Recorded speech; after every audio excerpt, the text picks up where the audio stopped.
تو اپنی ماں کا اتنا کہنا مانتا ہے اور میری تو ساری زندگی اسی چوری اور ڈکیتی میں گزر گئی، میں نے تو آج تک اپنے رب کی فرما برداری نہیں کی، میں کتنا بڑا نکما اور کمینہ انسان ہوں۔ وہ اس بچے کو لے کر اپنے سردار کے پاس گیا اور پورا واقعہ بتایا۔ سردار کے اوپر بڑا اثر ہوا، اس نے سارے چوروں کو حکم دیا کہ ان لوگوں کا لوٹا ہوا مال واپس کر دو اور سب توبہ کرو، اور آج کے بعد کوئی بھی نافرمانی نہیں کرے گا اپنے رب کی۔ سب نے اللہ کے حضور سچی توبہ کی اور دعا کی، اللہ کے سامنے گڑ گڑائے اور روئے۔ تو میرے بھائیوں، ایک بچے کے سچ بولنے سے سارے کے سارے چوروں نے اللہ سے توبہ کر کے صحیح راستہ پکڑ لیا۔ اس بچے کو صحیح تربیت دینے والی بھی ایک ماں تھی۔ ماں کا کردار بڑا عجیب ہوتا ہے۔ ماں کا کردار، ماں چاہے تو اپنے بچے کو ڈاکو بنا دے، اور ماں کی تربیت چاہے تو اپنے بچے کو ایسا بنا دے کہ وہ وقت کا ایک بہت بڑا ولی اللہ بن جائے، وقت کا ایک بہت بڑا مجاہد بن جائے، وقت کا بہت بڑا خدا ترس بن جائے۔ میرے بھائیوں، یہ آج امام کعبہ کو جو آپ دیکھتے ہو، یہ سدیس صاحب جن کی قرت آپ سنتے ہیں، ان کے بارے میں قصہ معلوم ہے، یہ کوئی شرارت کر رہے تھے تو ماں نے غصے میں بد دعا دی۔ آج کی مائیں کیا بد دعا دیتی؟ مر جا کتے، دکھتا نہیں کتے، ستاتا ہے کتے۔ آج یہ بد دعا دیتی ہے ماں، مر جا نالائق بے شرم، اس طریقے کی۔ اور یہ قاری سدیس، ان سے غلطی ہوئی، ماں کو پریشان کر رہے، ماں نے پکڑ کے تھپڑ لگایا اور بد دعا نہیں دی۔ اس غصے میں بھی دعا نکلی ماں کی زبان سے، تو یہ نکلی، جا اللہ تجھے کعبے کا امام بنا دے، اللہ کرے کہ تو کعبے کا امام بن جا۔ اس غصے میں بھی ماں کی زبان سے جملہ نکلا تو کیا نکلا؟ اللہ تجھے کعبے کا امام بنا دے۔ نہ جانے کون سے وقت میں اس کی زبان سے یہ دعا نکلی، اور آج وہ بچہ بڑا ہو کر آج خانہ کعبہ کا امام ہے، اس مکے کا امام ہے۔ ہماری ماں و بہنوں سنو، یہ تربیتیں ہوتی ہیں ماں کی اپنی اولاد کے تعلق سے۔ آج ہماری تربیت کیا ہے؟ آج ہماری تربیت کیا ہے؟ ارے ابن ربیعہ کا واقعہ سنے ہو؟ تاریخ خطیب بغدادی پڑھیے، خطیب بغدادی نقل کرتے ہیں، ابن ربیعہ کے باپ ربیعہ ابن الفروخ تھے، بیٹا پیٹ میں ہے، حمل ہے، 1-2 مہینہ باقی ہے بچہ پیدا ہونے میں، لیکن سفر پیش آ گیا۔ ان کو سفر پہ جانا تھا، 20,000 دینار اپنی بیوی کو دیتے ہیں ربیعہ، اور کہتے ہیں کہ لو میں خرچے کے طور پر یہ 20,000 دینار دے کر جا رہا ہوں، مجھے آنے میں 2 مہینے بھی لگ سکتے ہیں، 1 سال بھی لگ سکتا ہے، سفر لمبا ہے، 2-3 سال بھی لگ سکتے ہیں، میں جا رہا ہوں۔ ربیعہ اپنی بیوی کو 20,000 دینار دے کر چلے جاتے ہیں، لیکن ربیعہ کو لوٹنے میں 27 سال لگ گئے۔ 1 سال نہیں، 2 سال نہیں، 3 سال نہیں، پورے 27 سال کے بعد ربیعہ ابن الفروخ جب لوٹ کر آئے تو اس زمانے میں یہ حدیث بھی ہے، اب تو خیر موبائل کا زمانہ ہو گیا ہے، آپ کہیں باہر سے ہیں تو اپنے گھر جانے سے پہلے فون کر دیں اپنی بیوی کو کہ میں آ رہا ہوں اور اس وقت تک گھر پہنچ جاؤں گا۔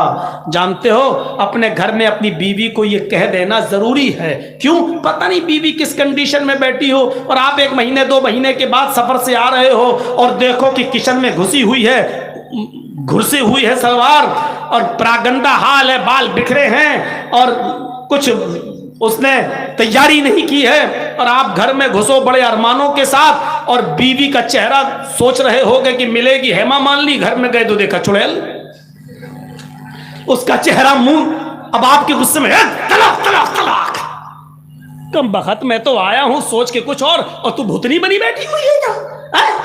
اسی لیے حدیث کے ایک لفظ پر غور کیجئے، اللہ کے نبی کہتے ہیں اطلاع کر دو، اس زمانے میں کہہ رہے ہیں کہ اطلاع کر دو۔ اور کوئی آدمی جب باہر سے آتا تھا تو اپنے گاؤں کی مسجد میں رک جاتا تھا، اور مسجد سے رک کر کسی کو بھیج کر کہتا تھا کہ تمہارے شوہر آ چکے ہیں، مسجد میں ہیں، کیا گھر میں آنے کی اجازت ہے؟